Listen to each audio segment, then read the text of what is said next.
Merci beaucoup et merci beaucoup pour l'invitation. Donc effectivement, la commande était que je parle de la question de l'enseignement et de l'apprentissage du langage oral, plus particulièrement en maternelle. Euh, alors, voilà. Donc j'ai fait un plan, je ne suis pas du tout la reine du plan et surtout quand on parle de langage oral, tout est un peu dans tout. Donc je vais essayer de respecter mon plan.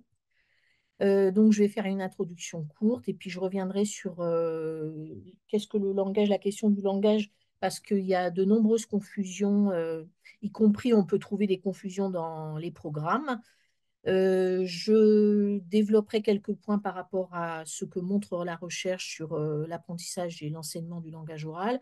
Et comme j'ai conçu la conférence un peu sous forme d'entonnoir, à la fin, je descendrai au niveau de la classe, c'est-à-dire je vais resserrer mon propos. En gros, comment fait-on demain avec 30 élèves, certains qui ne parlent pas du tout, certains qui parlent mais on ne les comprend pas, d'autres qui parlent un peu, d'autres qui parlent beaucoup, enfin voilà. Et donc concrètement, comment on peut faire pour l'enseigner, pour que les enfants progressent dans cet apprentissage. Alors, je voulais juste redire quelques éléments un peu basiques, mais c'est bien de reposer les choses tranquillement. En fait, la question du langage oral est devenue de manière extrêmement progressive et une priorité dans les programmes officiels, ce qui n'était pas du tout une évidence au milieu encore des années 80.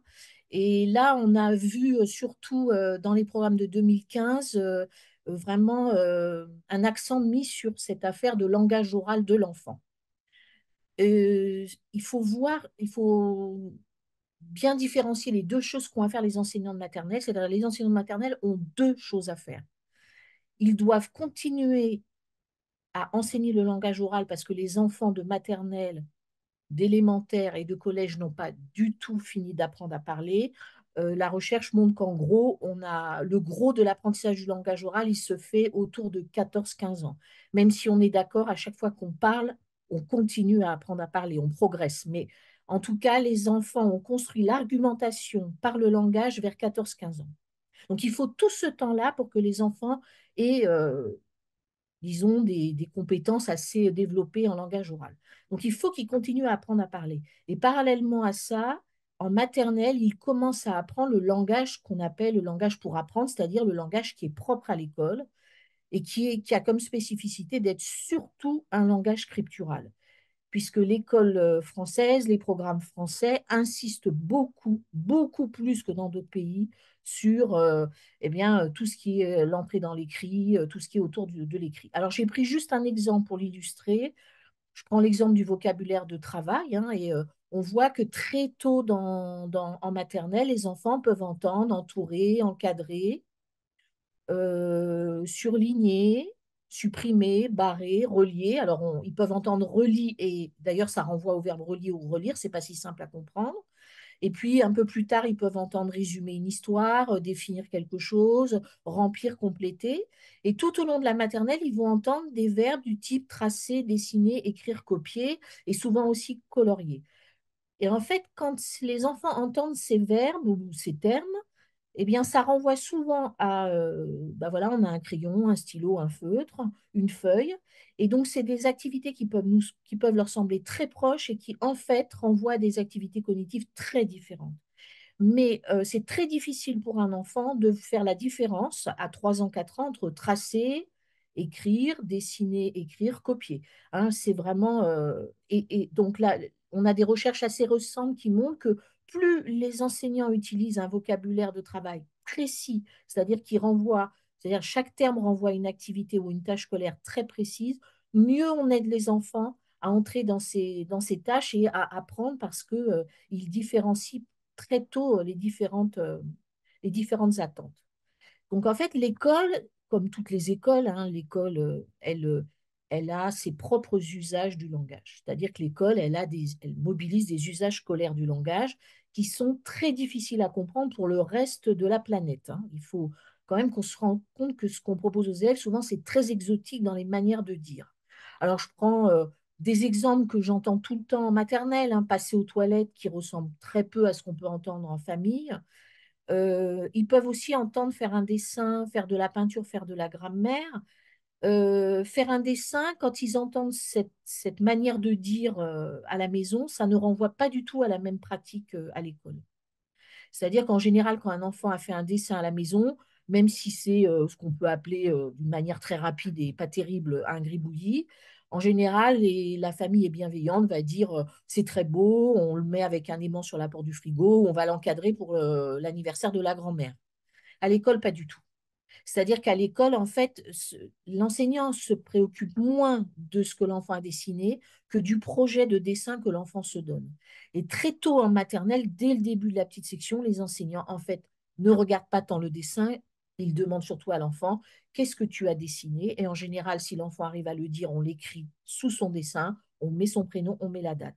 Et quand on l'a fait plusieurs fois, l'enfant a compris qu'on va systématiquement, que l'enseignant va systématiquement lui demander ce qu'il a dessiné et ou ce qu'il veut dessiner. Et c'est comme ça que l'enfant va se donner un projet de dessin. Et donc derrière ces termes qui sont tout à fait semblables à la maison et à l'école, les attentes ne sont pas du tout les mêmes et les apprentissages en jeu ne sont pas du tout les mêmes. Alors moi, comme je suis chercheuse, je demande à des enfants de petite section en fin d'année, un par un, je leur demande, qu'est-ce que c'est pour toi faire de la peinture? Je leur ai demandé un par un, à peu près 150 enfants. Eh bien, il y en a 40% qui m'ont répondu, c'est quand ils doivent mettre quelque chose de dégoûtant, vous voyez, alors, ou le t-shirt ou la blouse. Et puis, il y en a à peu près 30% qui m'ont dit, c'est quand on a le droit de jouer à l'eau et au savon dans la classe. Parce qu'en fait, c'est le seul moment, en général, où ils peuvent utiliser le lavabo, le savon de la classe. Et il y en a seulement 30% qui m'ont dit, bah, il faut bien écouter ce qu'on demande, et si on nous dit de faire toute la feuille bleue avec des points rouges, alors on doit faire la feuille bleue avec des points rouges.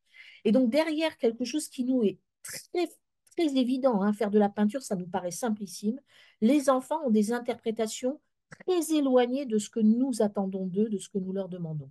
En fait, parce que souvent, ce vocabulaire de l'école, ces manières de parler de l'école, ces usages scolaires du langage, eh bien, ne sont pas suffisamment explicités parce que pour nous, c'est une évidence. Mais quand je demande à des élèves de CED, un par un, qu'est-ce que c'est pour toi faire de la grammaire, la majorité me répond, mais la majorité écrasante, hein, c'est quand on a le droit de prendre toutes les couleurs du stylo dans le cahier. Donc, nous, on pense qu'ils trouvent les verbes, qu'ils cherchent les verbes, les sujets, mais pas du tout, hein. Ils entendent prendre le cahier rouge, par exemple, qui peut renvoyer à des activités différentes selon la couleur du cahier, etc. Pour eux, souvent, c'est juste changer la couleur du cahier, alors que pour nous, ça renvoie à des apprentissages différents. Et puis, les enfants entendent à l'école, ben, moi, j'ai une collègue qui dit ça régulièrement en moyenne section, je veux voir tous les yeux posés sur moi, ce qui est une manière de dire, maintenant, je vais dire quelque chose d'important, je vous demande de me regarder, de bien m'écouter. Mais les enfants, il y en a pratiquement la moitié qui pensent qu'il va falloir vraiment qu'ils retirent leurs yeux pour poser sur l'enseignante quand elle leur demande ça. Et puis, ça nous arrive aussi de dire les absents sont là en montrant les étiquettes des enfants absents, par exemple. Et vous voyez, tout ça, c'est très difficile à saisir pour les élèves. Alors, le langage oral, il est fondamental, c'est-à-dire toutes les recherches montrent qu'il y a à peu près un tiers des élèves par classe. Alors, dans certaines classes, c'est plus 40%, 50%, et dans d'autres, plutôt 20%, mais c'est une moyenne. Il y a à peu près un tiers des élèves qui ne parlent pas ou de manière tellement occasionnelle qu'on ne peut pas dire, vous voyez, qu'on peut échanger avec eux, un tiers qui parle occasionnellement, quand il n'y a pas trop de monde autour, pour dire une toute petite chose, et un tiers des enfants qui parlent énormément. Alors, on ne peut pas se contenter d'avoir un tiers des enfants qu'on n'entend pas, parce que pour nous, en tant que professeurs des écoles, en tant qu'enseignants, c'est la seule manière en maternelle d'accéder à la boîte noire des enfants, c'est-à-dire à ce qui se passe dans leur tête. Qu'est-ce qu'ils comprennent? Qu'est-ce qui les empêche de comprendre? Ce qu'ils savent, ce qu'ils ne savent pas encore? Qu'est-ce qui les qu'est-ce qu'ils croient savoir, qu'est-ce qui les intéresse, etc. Donc, tant qu'un enfant ne nous parle pas en maternelle, on ne sait pas ce qui se passe dans son cerveau, puisqu'ils ne savent pas encore écrire. Et donc, pour les enseignants, il y a l'objectif central, c'est d'avoir accès à ce qui se passe dans la tête des élèves et aussi de les aider à développer leur pensée, puisque le langage est complètement en lien avec la pensée, c'est-à-dire il lui donne forme. Il n'y a pas de pensée hors langage qui soit une pensée élaborée. Pour les enfants, Du côté des enfants, des élèves, les enjeux, c'est de comprendre l'école, c'est-à-dire ses implicites, ses pratiques étranges, exotiques, hein. Si on lit Bernard Lahire, il parle plutôt d'exotisme, lui. Comprendre les usages scolaires du langage et aussi apprendre à l'école, évidemment, c'est-à-dire dépasser les expériences de la vie quotidienne, mettre à distance les expériences, les savoirs, les mutualiser, et puis progressivement construire des savoirs disciplinarisés, c'est-à-dire rentrer dans les disciplines scolaires. Donc c'est le passage immense entre la maternelle et l'école élémentaire, mais que la maternelle prépare largement. Donc, le langage, ce n'est pas du tout une histoire, on ne peut pas du tout le réduire à la communication. Jamais les êtres humains n'auraient inventé une chose aussi complexe que le langage oral si c'était uniquement pour communiquer. On a des moyens beaucoup plus simples de le faire. Donc, le langage, il a des enjeux très importants, même si je ne minore pas l'importance de la communication en classe, bien sûr.